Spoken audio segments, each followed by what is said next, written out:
Leviticus 11. For I am Yahweh, the one bringing you up out of the land of Egypt, to be your God.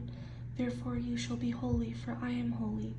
This is the law of the animals and the birds and every living creature that moves in the waters, and of every creature that creeps on the earth, to distinguish between the unclean and the clean, and between the animal that may be eaten and the animal that may not be eaten.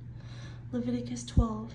And Yahweh spoke to Moses, saying, Speak to the sons of Israel, saying, If a woman has conceived and borne a male child, on the 8th day the flesh of his foreskin shall be circumcised. Any sacred thing she shall not touch, nor come into the sanctuary until the days of her purification are fulfilled. Leviticus 13.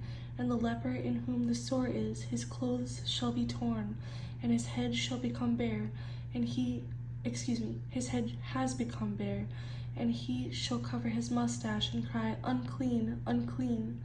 All the days he has the sore he shall be unclean. He is unclean, and he shall dwell alone. Outside the camp shall be his dwelling. And if a garment has in it a leper's plague, it shall be shown to the priest.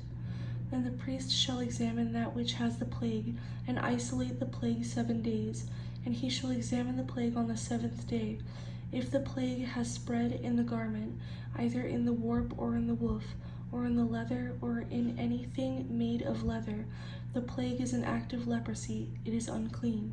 Therefore he shall burn that garment. Leviticus 14.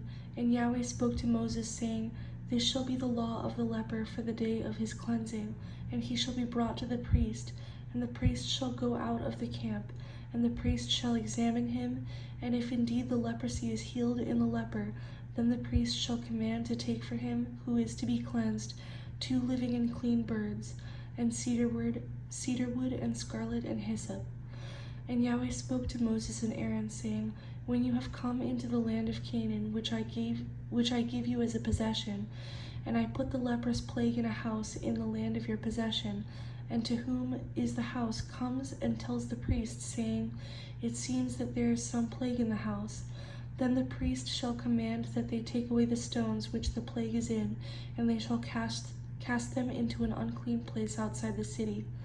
This is the law for any leprous sore and scale, for the leprosy of a garment and of a house, for a swelling and a scab and a bright spot, to teach when it is unclean and when it is clean.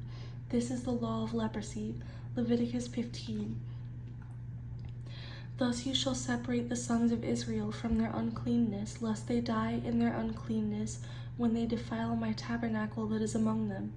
This is the law for one who has a discharge, and for him who goes from lying semen and is unclean thereby, for her who is menstruating because of her customary impurity, and for one who has a discharge, either man or woman, for him who lies with her who is unclean.